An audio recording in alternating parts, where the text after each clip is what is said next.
It's actually hard to believe that the first all Google phones are now 6 months old. The launch of the Pixel 6 Pro was an exciting time, but the interim period has not been quite as kind to Google's latest flagship.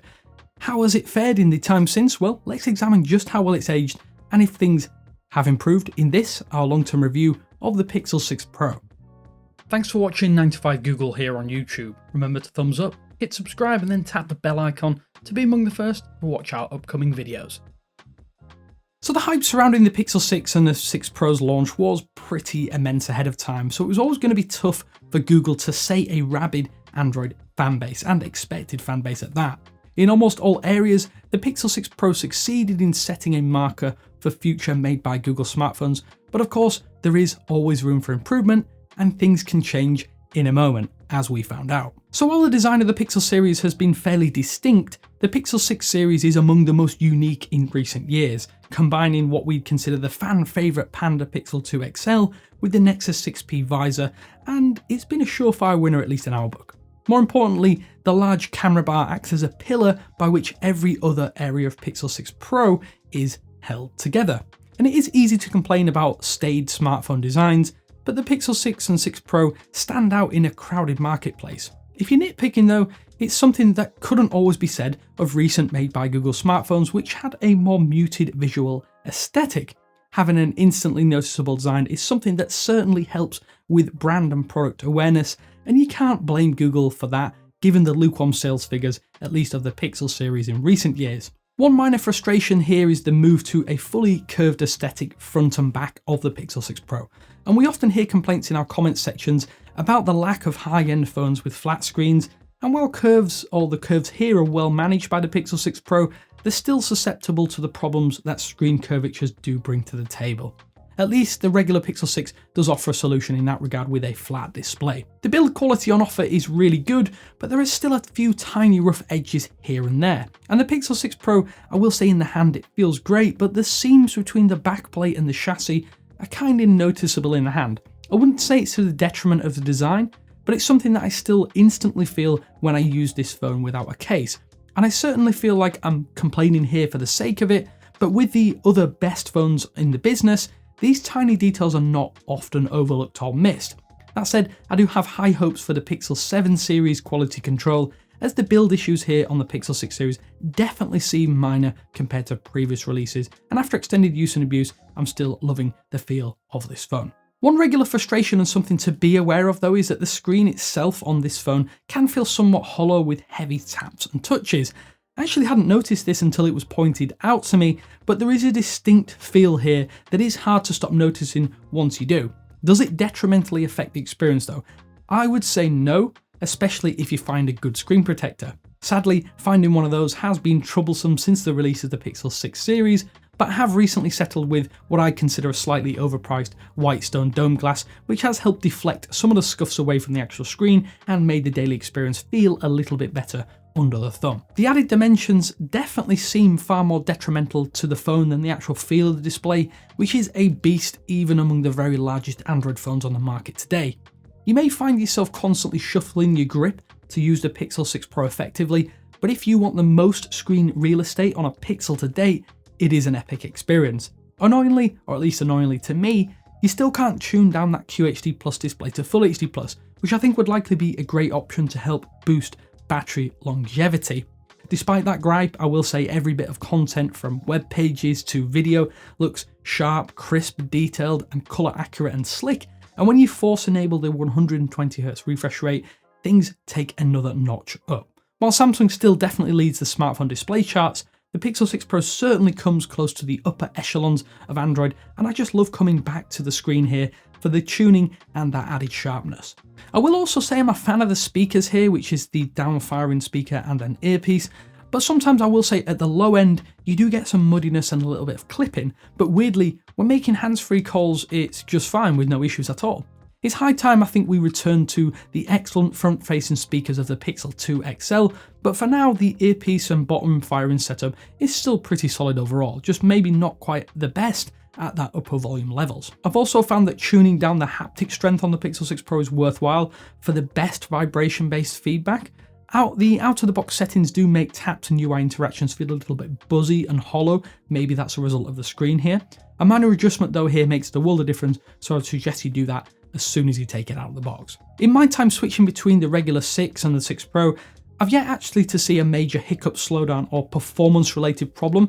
That doesn't mean that bugs are not affecting owners and recent buyers, and we're sure that some out there will kind of feel like it's a bit of a lottery when using these phones at times. Thankfully though, those problems appear to be diminishing with each such update for most people out there. Although I must admit that some UI artifacts still do crop up for me when the battery dips below that 15% threshold on my own retail unit, which is running the latest Android 12 QPR Beta 3 build. Running preview or beta software should never be a solution for update issues and bugs, and in recent months Google has really started to tackle the most prominent problems. Android 12L does definitely feel more complete than Android 12 did upon its release. There was not much excuse though for bodged update rollouts for the Pixel 6 series in recent months, and while we're not quite out of the woods with regards to those update delays, it does seem that Google is starting to get a proper grasp over this. I am also hopeful that this will continue to improve with each passing month, as a lot of the most major issues have been addressed month after month since this phone was released last year. Another important noticeable is that the 120Hz refresh rate feels right at home here, and it's clear that Google's vision of Android was made for such a refresh rate, with little touches that heighten the smooth appeal of the cleanest version of the OS on the market. Once you see this in full flow, it really is a joy to behold. Material U is also right at home here with this new hardware and the perfect accompaniment to the rebirth of the Pixel series moving forward. It's definitely not perfect by any means, but as I did initially hate some of those oversized bubbly UI elements like the quick setting toggles for instance, I'm still not completely sold on that particular change that it is, but my frustration is less pronounced having spent a healthy amount of time with various guises of Android 12 across the entire breadth of the industry. We'd love to see a return though of more customization options from Android 11 when Android 13 eventually arrives later this year, but for the most part Material U, it may seem offensive to some people out there, but once you get used to it, it is a really great update. For those wondering about fingerprint scanner woes, there's something that still persists for some Pixel 6 Pro owners out there. The in-display optical scanner has become a major bone of contention, and kind of rightfully so.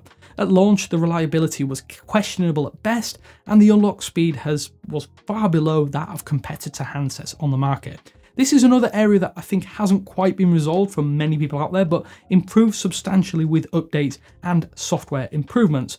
For what it's worth, I will say I've had zero issues with the Pixel 6 Pro fingerprint scanner, and it now actually unlocks for me faster than in late 2021. I found registering your digit multiple times does help improve this finicky scanner, but that might not be the solution for everyone out there. So I'm really hoping that Google can resolve this, as it is a major component in the Pixel 6 Pro's hardware arsenal. As for the actual performance, the Tensor chip certainly does not feel a major step behind the latest Qualcomm Snapdragon 8 Gen 1 found in other flagships. It's only when doing things like gaming that I've spotted a fewer lower frame rates compared to other top tier phones out there, but I'd be lying if this detrimentally damages the Pixel 6 Pro's daily experience. I would say don't worry about synthetic benchmark scores out there, because a scoreboard figure can never account for real world experience and the nuance of trying a system out for yourself. Plus, it's in other areas that Tensor actually gets to flex its muscles.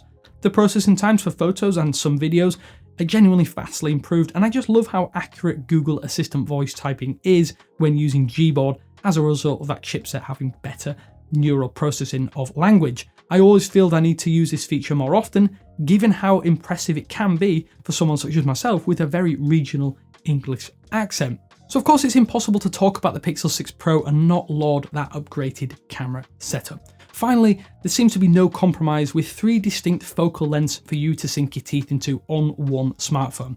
And while the Pixel 5 still sought to bleed every drop from that Sony IMX363 sensor, switching to that larger 50 megapixel Samsung ISOCELL GN1 was a masterstroke. By combining this massive sensor with Google's computational photo prowess and reintroducing the Pixel Neural Core for on-device processing, the Pixel 6 Pro cements itself among the elite smartphone shooters out there. And that's before you add in the excellent 4x periscope zoom lens and a fairly solid 12 megapixel ultrawide. When zooming in, you'll get sharp, detailed photos up to around that 10x mark, but photos are more than usable and frankly fun at up to 20x.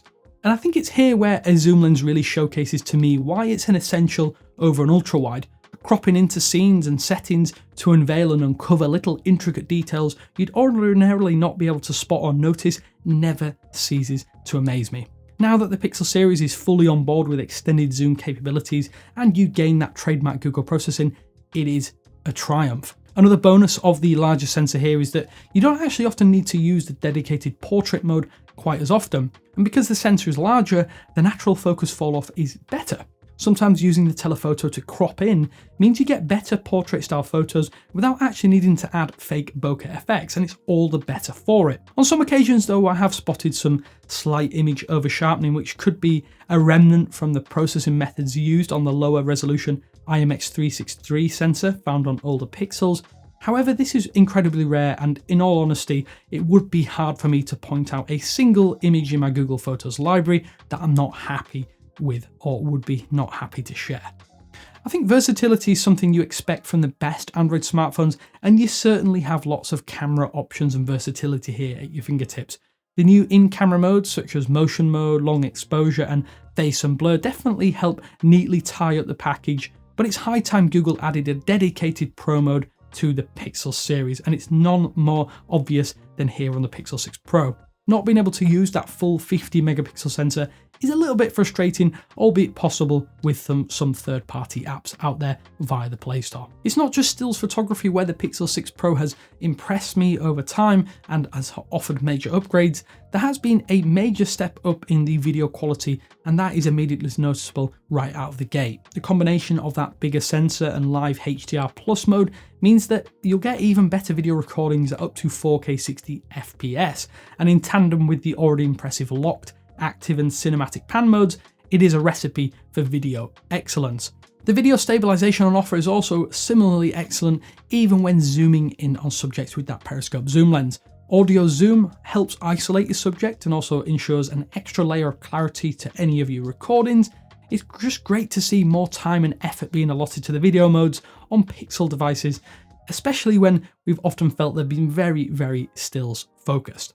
In recent years, Pixel series battery longevity has kind of been fraught with lots of issues. Lifespans from device to device could vary wildly, and at least until the Pixel 5, it could feel like a game of chance as to how long your smartphone might last on any given day. It could be Google's software-driven smartphone approach, and that might have likely been the culprit for much of those longevity conundrums. There is only so much you can do with a less than average internal cell, but thankfully, with that new processor and chunky 5000 mAh battery tucked inside, the Pixel 6 Pro is an all-day performer.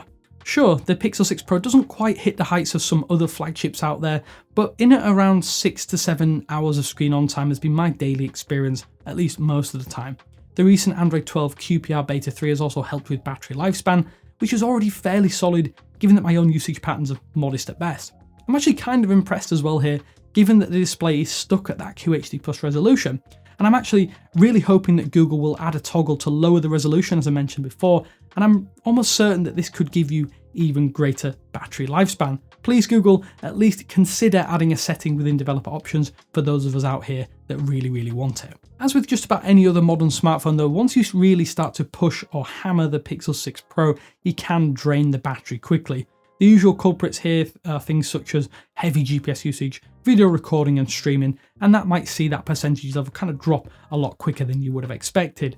This is not out of the ordinary, but the fact that charge speeds are capped at 23 watts, even though there is an optional 30 watt charger, kind of feels a little bit insulting. Another problem is that with such a large internal battery, it takes a long time to go from 0 to 100% at that 23 watt speed, which is slower charging than the competition out there. My own charging habits as a result of this have changed. Instead of charging first thing in the morning or charging overnight, what I tend to do is I tend to place the Pixel 6 Pro on the Pixel stand in brief sessions throughout the day. This means that I rarely worry about having to wait hours to top up, and it helps to mitigate a little bit of major wear and tear from overcharging the device. I'm also obligated to say that your battery experience may vary wildly from my own. However, the adaptive battery settings mean that I'm actually seeing better lifespans the longer I've used the Pixel 6 Pro, which is something to be aware of. So Google's big gamble on Tensor has more or less paid off in some ways and likely caused a few problems in others. Update delays are not something Pixel owners are used to, and especially with their latest and greatest flagship, it's not something you should be kind of accepting. Somewhat luckily though, day one updates haven't been used in the massive marketing blitz in selected regions. It's more of a sore point that has really dulled the sheen of what is on paper, and in most real world situations, the best Pixel to date. With subsequent follow-ups, prospective buyers and fans really need to see a tightening of Google's attention to all of the details rather than a few select or obvious areas to truly succeed in the smartphone hardware space. Word of mouth really is a big deal for a small player in the smartphone space, and there are certainly vocal groups out there that will swear by the Pixel series and some that have very valid complaints and will swear off the Pixel 6 due to perceived lack of quality in both hardware and those software updates. I will say that my own retail unit has had almost no issues, which according to the internet means that I'm actually likely in the minority. Without discounting certain owners' experiences out there, when things are good here, and in most cases they are, the Pixel 6 Pro is among the very best on Android. It still has a superb camera, truly unique design, an excellent display, and it's all tied together with Material U and Android 12. Just like when it was launched though, the biggest sore point for the Pixel 6 Pro is the existence of the Pixel 6, because while that phone lacks a few hardware features, for the sake of $300, you're getting what feels like a more fan-oriented design that comes complete with a flat display, all of the same core internals and software tweaks, but you just miss out on an awesome telephoto zoom lens. And as you wager, for most people, that is going to be a fair compromise for the sake of those extra cost savings. No phone is perfect, and the Pixel 6 Pro certainly is not. That said, there really are not many flagship smartphones out there at that same $899 price that can offer such a comprehensive package. In recent years, the asterisks with Pixel phones have been fairly large. This time around, the asterisks are smaller and less prominent, which still manages to add up to one of the very best Google phones to date. So that's our Pixel 6 Pro long-term review, some 6 months after it was initially available. I would love to know your thoughts. I want to hear from Pixel 6 Pro owners or prospective Pixel 6 Pro owners.